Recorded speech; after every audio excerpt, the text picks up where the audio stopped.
풍성한 은혜를 허락하여 달라고 우리 합심하여서 함께 기도하겠습니다. 기도합니다. 살아계시고 역사하시는 하나님 아버지 감사합니다.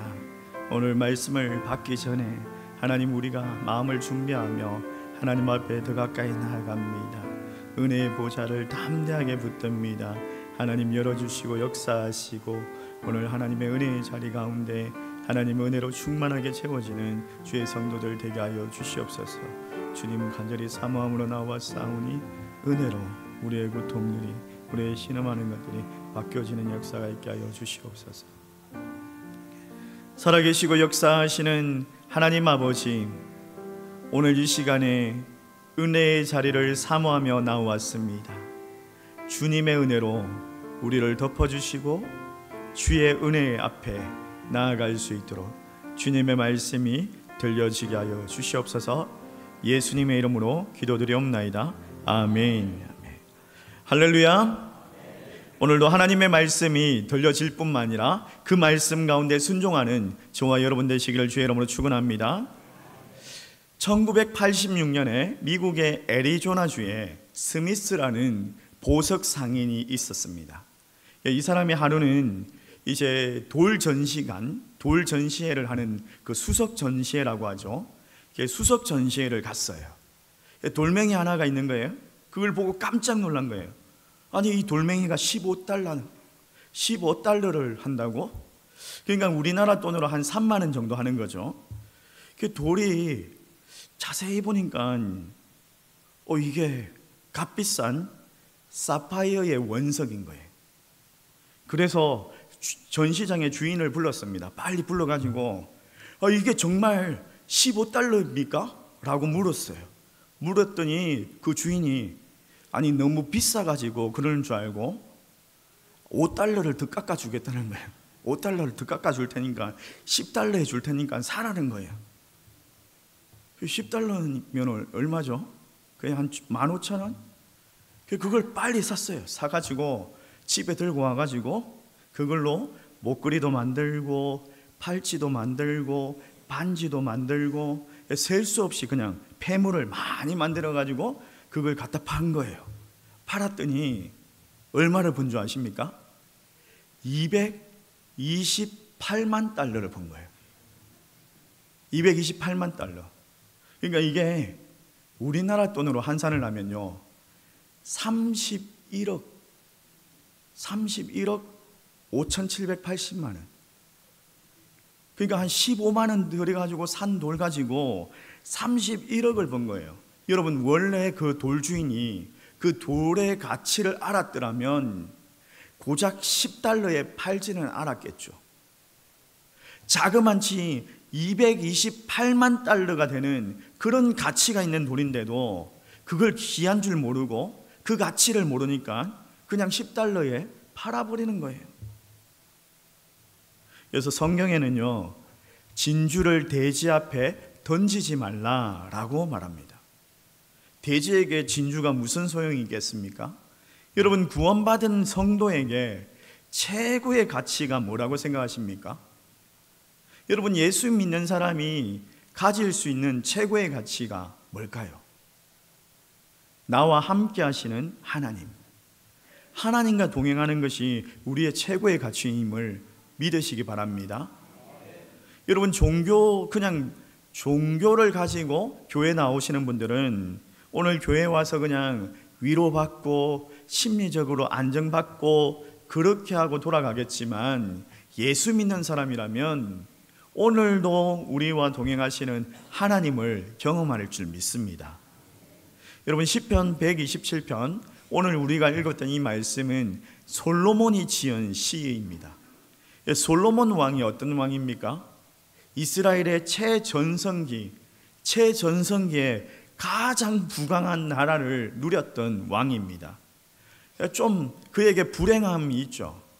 이 바세바, 그의 어머니가 바세바죠. 다윗과 바세바 사이에서 태어났어요. 좀 이 다윗이 부정한 일로 인해 가지고 바세바를 취했잖아요.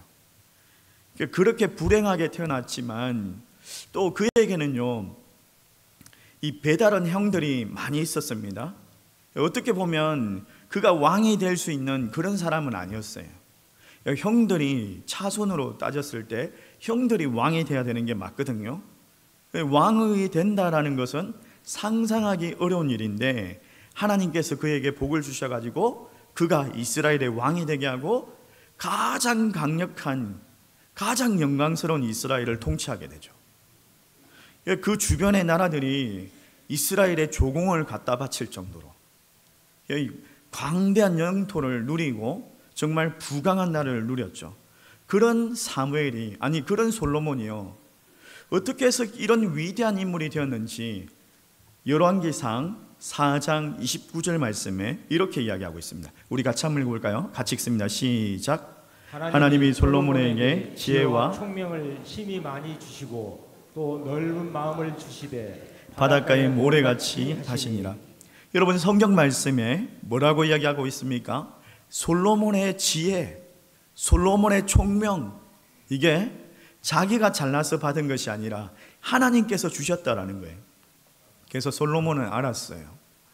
자기가 하는 일이 아니라 하나님께서 하신다라는 걸 분명하게 알았어요. 그래서 그가 시편 127편에 이렇게 고백하고 있습니다. 자, 1절 말씀과 2절 말씀 같이 한번 읽어볼까요? 같이 읽습니다. 시작. 여호와께서 집을 세우지 아니하시면 세우는 자의 수고가 헛되며 여호와께서 성을 지키지 아니하시면 바수꾼의 깨어 있음이 헛되도다. 너희가 일찍 일어나고 늦게 누우며 수고의 떡을 먹음이 헛되도다. 여러분, 건축하는 사람이요, 건축하는 사람이 이제 그 재료도 사야 되고 또 백돌도 쌓아야 되고 그런 수고를 해야지 당연히 집이 세워집니다. 그렇지 않습니까? 맞습니까? 안 맞습니까? 맞죠. 그 성을 지키는 사람이, 성을 지키는 바수꾼이 잠을 자면은 지킬 수 있나요? 없나요? 없습니다. 깨어 있어야지 성을 지킬 수가 있는 거예요. 당연한 일이에요. 그런 수고를 해야 됩니다. 근데 오늘 말씀에 뭐라고 이야기합니까? 더 중요한 게 있대요. 그들이 하는 수고보다 더 중요한 것, 그들이 하는 일을 가치 있게 하고 의미 있게 하는 것은 하나님이시다. 하나님이 함께 해야 된다라고 그렇게 솔로몬이 자기의 고백을 하고 있는 거예요. 여러분, 하나님 없이 내가 아무리 수고해도 아무리 노력해도 헛된 줄 믿습니다. 내가 아무리 그냥 노력하고 결심해도 하나님 없이는요 무가치할 수밖에 없습니다. 내 수고, 내가 하면 된다, 내가 할 수 있다, 내라는 단어에 속지 마십시오. 하나님 없는 나는요 존재할 수 없습니다. 하나님 없는 내 수고와 내 노력은요 아무리 큰 성을 세워도 언젠가는 다 무너지게 되는 거예요. 농부가 일찍 일어나가지고 늦게 누우며 수고의 떡을 먹는 것은 정말 귀한 일입니다. 그러나 하나님을 믿음으로, 그 믿음이 기초가 되었을 때에 그의 성실함과 그의 근면함이 복으로 누려지는 거예요. 또 계속해서 이제 하반절 말씀에, 2절 하반절 말씀에 하나님께서 그의 사랑하시는 자에게는 잠을 주신다라고 말씀하고 있어요. 자, 2절 하반절 개역 말씀 한번 읽어볼까요? 같이 읽습니다. 시작. 그러므로 여호와께서 그 사랑하시는 자에게는 잠을 주시는도다. 공동 번역 성경에는 이렇게 이야기하고 있어요. 같이 읽습니다. 시작. 야훼께서는 사랑하시는 자에게 잠잘 때에도 배불리신다. 그리고 표준 세번역 성경, 표준 세번역 성경 같이 읽습니다. 시작. 주께 사랑하시는 사람에게는 그가 자는 동안에도 복을 내리신다. 여러분, 성경을 이제 우리가 벌써 3가지 번역을 봤어요. 3가지 번역을 봤는데 보니까 우리가 가지고 있는 책에는 하나님께서 사랑하시는 자에게 잠을 주신다라고 말씀하고 있는데, 공동 번역 성경에는 보니까 잠을 잘 때 배부르게 하신다. 배부르게, 배가 고픈 것이 아니라 배가 부르게. 또 세번역 성경에는 보니까 잠자는 동안에도 하나님께서 복을 주신다. 참, NASB 번역에는요 이렇게 돼 있어요. Even in his sleep, 그러니까 그가 잠을 잘 때도 라고 이야기하고 있어요. 그러니까 이 번역 성경을 이제 종합을 해보면요, 이렇게 정리를 할 수 있는 거죠. 우리가 잠자는 시간에도, 우리가 쉬고 있는 시간에도 하나님께서는 깨어서 일하신다. 그리고 하나님께서는 우리를 위해서 일하시고 도우신다. 이런 말씀인 거예요. 여러분, 이 말씀에 깊은 뜻이 있습니다. 이스라엘 백성들은요, 하루를 시작할 때에 아침부터 저녁 이렇게 계수하지 아니하고 저녁부터 아침 이렇게 수를 셉니다. 그러니까 오늘 저녁 6시부터 내일 오후 6시까지가 하루인 거예요. 하루를 시작하는 거예요. 그러니까 이 사람들은요, 보니까 휴식을 취하고, 밤에 휴식을 취하고 나서 아침에 일어납니다. 아침에 일어나서 이제 하나님께서 일하시는 것들을 보면서 하나님을 만나는 거예요. 여러분, 아침에 일어날 때에 여러분 하나님을 만나십니까? 여러분, 아침에 일어나서 보면은 어떤 변화가 있죠? 늘 뭐 똑같은 하루죠. 오늘도 직장 가야 되고, 아유 피곤하다 이러고. 그런 하루가 아니라 오늘도 여전히 해가 떴고, 오늘도 맑은 날씨를 주시고, 또 어제는 비를 주시고, 또 이슬을 주시고, 또 이 식물들이 파릇파릇 자라나는 것들을 보면서 하나님께서 일하고 계시는구나 라는 것을 생각할 수 있는 저와 여러분 신앙인이 될 수 있기를 주의 이름으로 축원합니다. 이 솔로몬이 그러면서 이런 고백을 하죠. 자, 4절 말씀이에요. 우리 같이 한번 읽어볼까요? 같이 읽습니다. 시작. 이스라엘을 지키시는 이는 졸지도 아니하시고 주무시지도 아니하시리로다. 다시 한번 더 읽겠습니다. 시작. 이스라엘을 지키시는 이는 졸지도 아니하시고 주무시지도 아니하시리로다. 여러분, 뭐라고요? 우리가 잠자고 있는 시간에도 하나님께서는 일하신다라는 거예요. 만약에 하나님께서 일하시지 아니하고 졸고 주무신다면 여러분, 이 지구는 멸망할 수밖에 없을 거예요. 이 순서가 너무 중요합니다. 매우 중요합니다. 모든 일을 할 때 우리가 가져야 할 태도를 이야기하고 있어요. 우리가 모든 일을 할 때, 오늘 하루를 살아갈 때 하나님의 무한하신 능력 안에서 안식을 누리면서 시작하는 거예요. 여러분, 일주일을 시작할 때에 오늘 주일을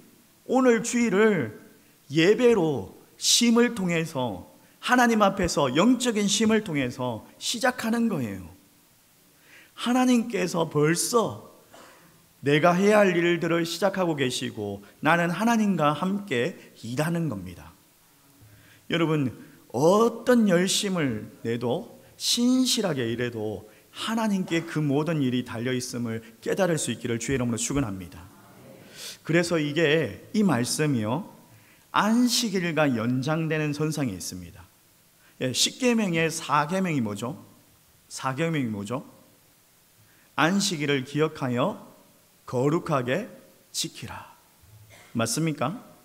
안식일 계명을 이야기하고 있습니다. 그러니까 하나님의 백성들은 믿음으로 살 수 있는 그런 선물이다, 이 안식일이.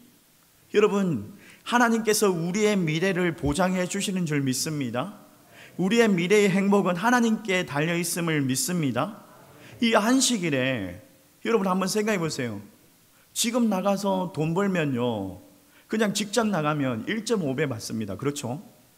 뭐 2배 받습니까? 특권 수당으로 2배를 받아요. 근데 오늘 여러분 여기 와가지고 그 2배, 1.5배를 포기하고 와가지고 하나님 안에서 예배드리고 안식을 누리고 있는 거죠. 안식교는 안식일이 토요일이라고 이야기를 하지만 우리의 안식일은 주일입니다. 아멘이십니까? 여러분, 이 주일 성수는요, 돈이 아니라 하나님으로 우리가 살아갑니다라는 그런 믿음의 고백인 줄 믿습니다. 그래서 하나님께서는 그렇게 안식을 지키고 하나님 안에서 쉼을 누리는 사람, 여호와께서 사랑하시는 자다라고 말씀하십니다. 여호와께서 사랑하시는 자에게 하나님께서 그에게 잠을 주신대요. 평안함을 주신대요. 평강을 주신대요. 왜냐? 하나님께 전적으로 의지하고 하나님의 도움을 구하고 살아가기 때문에, 하나님을 신뢰하기 때문에 하나님의 축복을 누릴 수 있는 겁니다. 어떤 집사님이 저에게 와가지고 이렇게 이야기하는 거예요. 목사님, 제가 식당을 경영하고 있는데 주일날 쉬어야 됩니까? 주일날 문을 닫아야 됩니까? 식당을. 목사님, 월요일날은 장사가 잘 안 돼요. 화요일날도 장사가 잘 안 돼요. 수요일날도 장사가 잘 안 되고, 장사가 잘 되는 요일은요, 금요일, 토요일, 주일이에요. 주일 되면은 전체 매출의 30% 이상을 한대요. 그러니까 30% 이상을 한대요. 한 40%, 50%까지도 나온대요. 근데 그 주일날 문을 닫으면 여러분 생각해 보세요.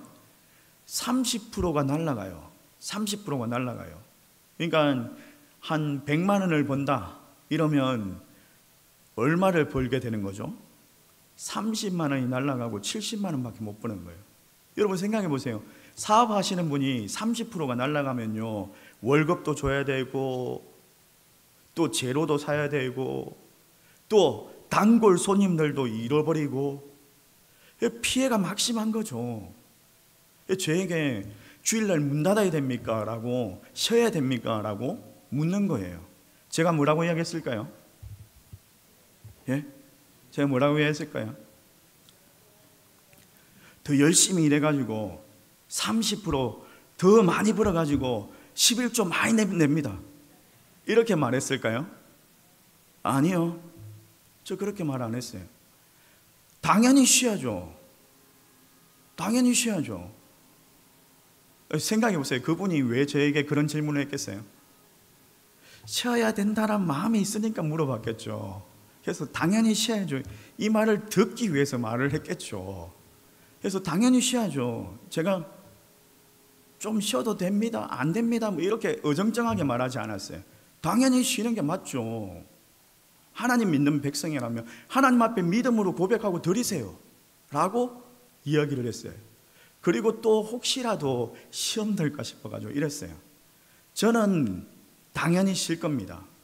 저는 제 믿음의 고백으로 하나님 앞에 주일은 쉽니다 딱 써붙이고 일 안 할 거예요. 제가 식당을 경영했다면.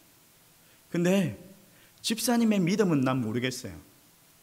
집사님 믿음대로 하세요 라고 한마디 더 해줬어요. 그랬더니 그분이 어떻게 했을까요? 예? 어떻게 했을까요? 당연히 주일날 쉬게 되었습니다. 당연히 주일날 문을 닫았습니다. 그래가지고 그 식당이 망했을까요? 어떻게 했을까요? 30% 매출이 막 줄고 단골 손님들이 다 떨어지고 이래가지고 망했을까요? 주변에 식당이 더 잘 되고 이렇게 됐을까요? 아니요. 그분이 고백하는데 자기 안에 주의를 잘 지키라는 그 설교를 듣고 찔림이 있었다는 거예요. 내가 돈을 잘 벌고 잘 살고 헌금 많이 드리는 것도 중요한데 그게 아니구나, 하나님을 잘 믿는 게 더 중요하구나 라는 마음이 들어가지고 그 문을 닫게 되었고, 또 그렇게 함께 일하는 종업원들이 또 교회도 등록하고 예수 믿게 되고 또 같이 일하는데 더 기쁨을 누리게 되는 그런 축복이 임하더란 그런 고백들을 해주시는 거예요.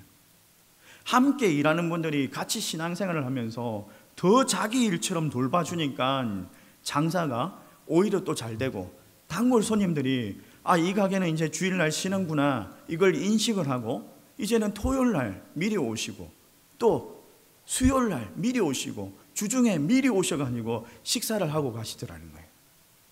그런 고백들을 해주시더라고요. 여러분, 주일 성수는 우리에게 축복인 줄 믿습니다. 하나님께서 주시는 믿음의 고백으로 나아갈 때 하나님께서 주시는 그 복을 받을 수 있습니다. 그 평강을 누릴 수 있습니다. 여러분, 그런 평강, 그런 축복 누릴 수 있기를 주의 이름으로 축원합니다.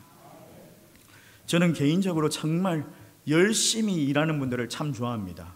막 요령 피우고 게으름 피우고 이런 사람들보다 자기 일이든지 막 교회 일이든지 그냥 생명 걸고 애를 쓰면서 즐겁게 일하시는 분들을 보면 너무 기뻐요. 너무 기뻐요. 우리가 그렇게 열심히 살아야 되겠죠.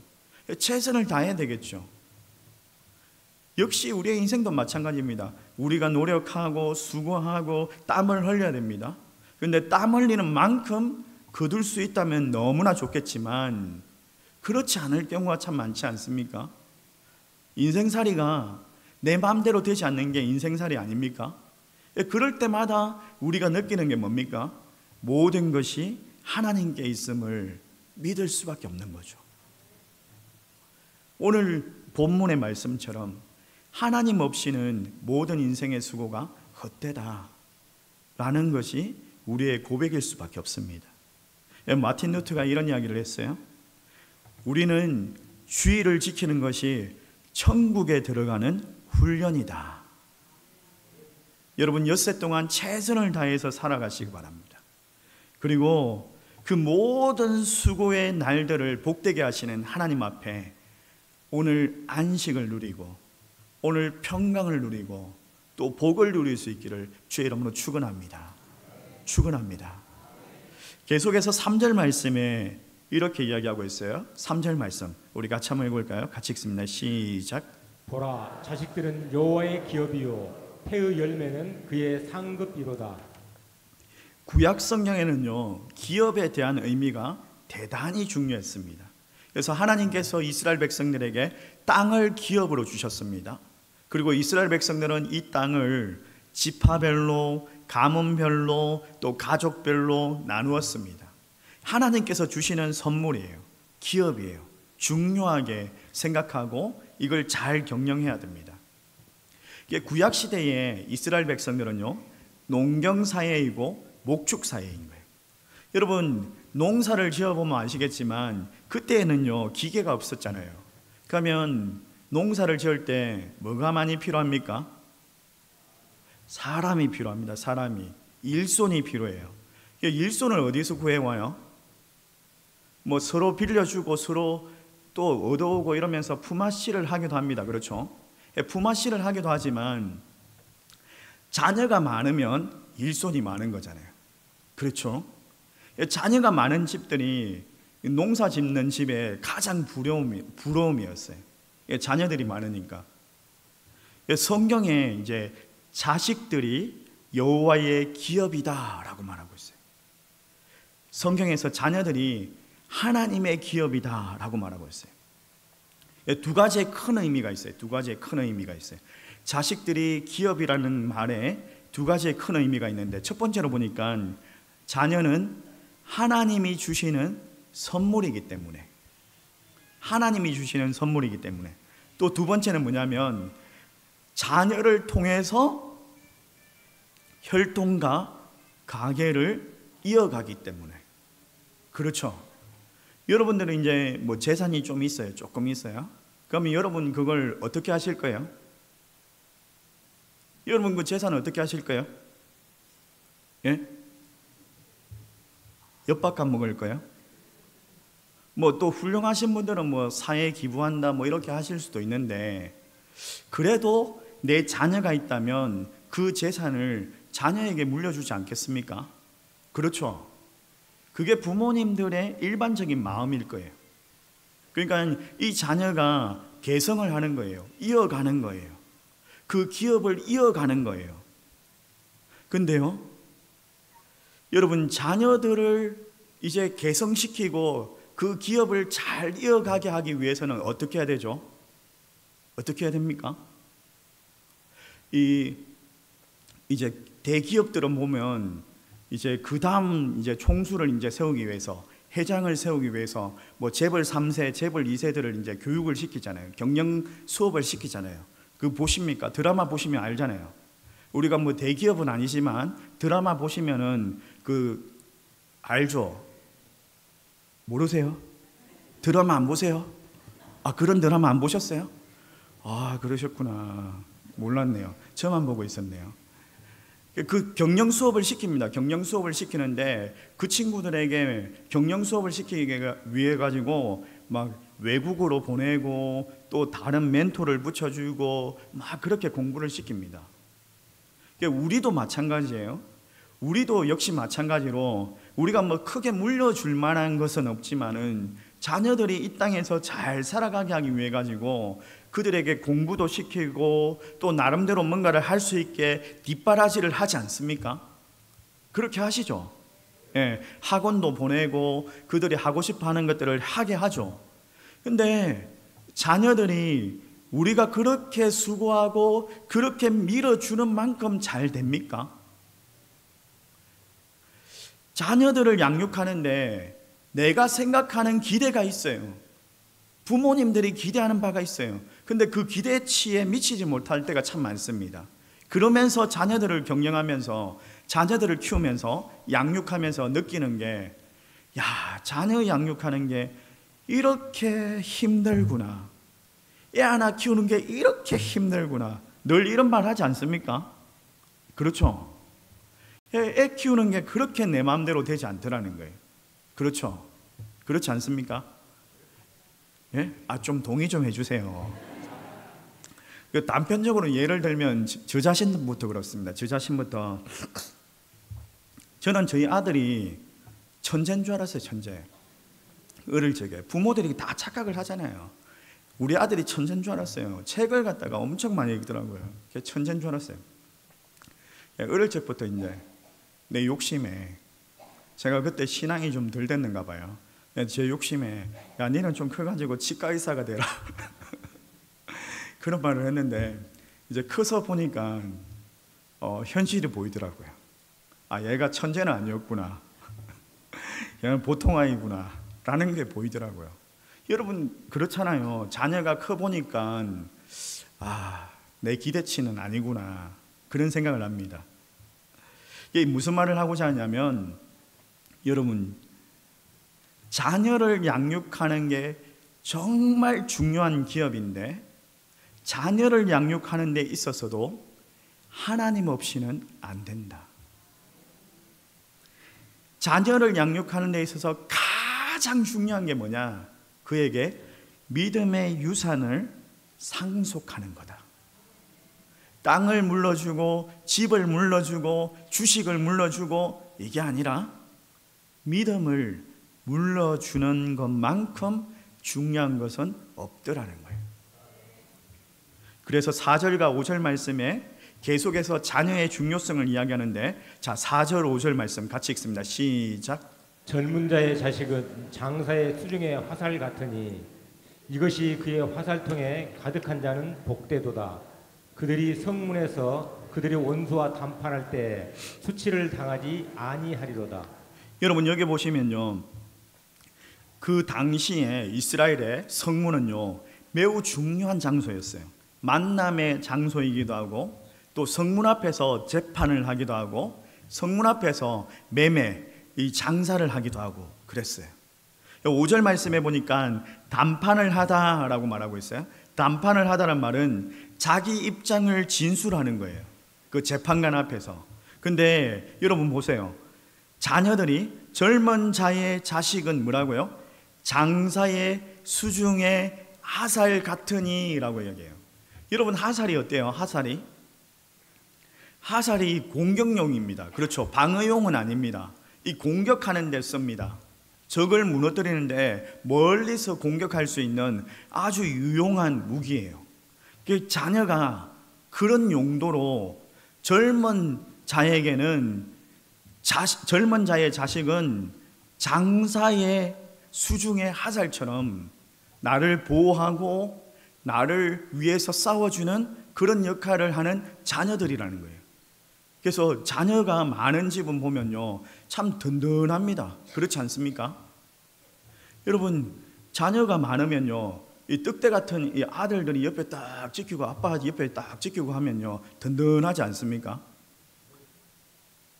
자녀가 없어가지고 잘 모르겠어요. 우리 목사님들 좀 빌려드릴까요? 우리 부목사님들이나 우리 전도사님들 옆에 이렇게 딱 데리고 가면요 어딜 가도 든든합니다. 진짜. 예, 어딜 가도 든든해요. 쫄 일이 없어요. 큰 소리 빡빡 치고 뭐 든든해요. 저 배드민턴 치러 갔는데 어떤 분이 막 저한테 막 공격하는 거예요. 김민수 목사님 왜요? 그분이 쫄아가지고 막 든든해요. 그런 이야기를 하고 있는 거죠. 그런 이야기를 하고 있어요. 그런 자녀들을 키워내기 위해서는 뭐가 필요하다? 본문 말씀에 계속해서 이야기합니다. 자녀를 그렇게 양육하기 위해서는요, 하나님이 필요하다. 이 말을 하고 있는 거예요. 여러분, 우리 부모님들이 하시는 말씀이 있어요. 우리 자녀들이 참 내 인생의 성적표 같다라는 이야기를 해요. 우리 자녀들이 잘 살고 있으면은 그래도 나름대로 사람 구실을 하면서 세상에서 잘 살고 있는 것들을 보면 내가 내 인생을 참 잘 살았구나 라는 생각을 하는데, 자녀들이 좀 잘 안 돼 있고 뭔가 부실하고 뭔가 사람 구실 못하고 이러면요, 아, 내가 인생을 잘못 살았구나 이런 생각을 한다라는 거예요. 근데 마찬가지로 우리 자녀들이 믿음이 없잖아요. 신앙이 없잖아요. 그러면 어떻게 해요? 내 신앙의 성적표인 거죠. 내가 신앙생활을 그만큼 못했다라는 것을 반증하는 거예요. 솔로몬이 그런 이야기를 하고 있는 거예요. 솔로몬이 모든 축복이 하나님께로부터 오는데 그 자녀도 역시 마찬가지로 하나님께서 은혜를 주셔야지 분명하게 잘 된다라고 말하고 있습니다. 그래서 여러분들이 신앙생활을 잘하는 이유가, 잘해야 되는 이유가 뭐예요? 자녀들이 잘 되게 하기 위해서. 그리고 자녀들을 위해서 또 기도하고 자녀들에게 복음을 전해야 되는 이유가 뭐예요? 믿음을 유산으로 상속해 주기 위해서. 여러분, 지금도 늦지 않았습니다. 혹여라도 우리 자녀가 아직까지 믿음이 없어요. 신앙으로 똑바로 살아가지 못하는 것 같아요. 그러면 지금부터라도 기도하고 그에게 복음을 전하십시오. 하나님께서 분명히 은혜를 주실 겁니다. 그 자녀로 하여금 돌아오게 하시고 그 자녀가 신앙으로 세워지게 하실 거예요. 저는 분명히 봤어요. 어떤 집사님이요, 신방을 갔는데 우리 권사님이 정말 예수님을 잘 믿었거든요. 그 권사님을 신방을 갔는데 그분이 이제 신앙생활을 안 했죠. 그때 신방을 갔는데 문을 팡 닫고 들어가 버리는 거예요. 일부러 딱 보라고. 목사님이 신방 왔는데, 권사님 위에 가지고 신방 왔는데, 예배 드려주러 왔는데 문을 팡 닫고 들어가 버리는 거예요. 나오지도 않아요. 나오지도 않고 싹 나가는 거예요. 찬송가를 크게 부르니까 방에 있어도 들리잖아요. 찬송가가. 찬송가 듣기 싫어가지고 싹 나가는 거예요. 나갈 때 제가 한마디 했어요. 뒤통수에 대고 예수 믿으세요, 교회 오세요, 이렇게 한마디 했어요. 그러니까 엄청 날카롭게 막 사람을 막 죽일 듯이 막 안 해요 이러고 막 나가버리는 거예요. 근데 그 사람이 어떻게 되는 줄 아십니까? 그분이 집사가 됐어요. 그분이 집사가 돼가지고 한 번씩 그 이야기하면 부끄러워가지고 말하지 마세요. 집사님이 옛날에 그랬잖아요. 말하지 마세요. 그분이요, 그리고 집사가 됐대도요. 그 어머니가 기도했거든요. 우리 아들 제발 교회 나오게 해주세요. 우리 아들 신앙생활 제발 잘하게 해주세요. 그렇게 기도하셨거든요. 근데 그 어머니가 이제 살아생전에는 그분이 교회를 안 나왔어요. 근데 장례식 때 우리가 기독교식으로 장례식을 치러드리면서 정말 은혜를 받게 막 펑펑 울더라고요. 그분이 어머니 돌아가시는 그날 펑펑 울면서 회개하고 돌아와가지고 지금은 교회를 너무 충성스럽게 잘 섬기는, 그리고 자기 자녀들까지도 다 교회 나와가지고 다 교회를 잘 섬기는 그런 집사님으로 신앙생활을 너무 모범적으로 잘하고 계십니다. 여러분, 늦지 않았습니다. 여러분의 자녀도 하나님의 손에 맡겨드리시기 바랍니다. 하나님께 기도하면서 복음 전하면서 하나님이 주시는 그 은혜와 축복을 누릴 수 있기를 주의 이름으로 축원합니다. 말씀을 정리하도록 하겠습니다. 시편 127편은요, 하나님 도움 없이는 우리의 인간적인 모든 노력이 헛되다라고 말하고 있습니다. 그렇기 때문에 우리는요, 우리의 인생 가운데 하나님을 중심에 모시며 살아가야 합니다. 우리가 살아갈 때에 그 수고하는 떡을 정말 먹는 복된 인생으로 살아가기 위해서 하나님의 돌보심이 우리의 가정과 우리의 직장과 우리가 하는 모든 일들 가운데 세워져 가야 합니다. 여러분, 우리가 개인적으로 노력하고 수고하고 이런 것들 참 중요합니다. 그러나 그 모든 바탕 아래는 하나님의 은혜가 필요한 줄 믿습니다. 그렇기 때문에 여러분, 우리가 해야 할 일이 있다면 내가 하기 위해서 근심하고 염려하고 두려워하지 마십시오. 하나님께 맡겨드리고 하나님께서 일하시는 것들을 믿고 하나님께서 일하시는 것들을 믿고 늘 항상 깨어서 일하시는 그 하나님 신뢰합니다. 하나님 함께 일하여 주시옵소서. 하나님 내 자녀들에게도 하나님께서 역사하여 주시옵소서. 우리 자녀들에게도 믿음의 유산이 잘 상속될 수 있도록 하나님 역사하여 주시옵소서. 그렇게 맡겨드리고 하나님 안에서 안식을 누리면서 그리고 하나님과 일할 수 있는 저와 여러분 되시기를 주의 이름으로 축원합니다. 하나님께서 여러분의 피로를 아시고 채워주실 줄 믿습니다.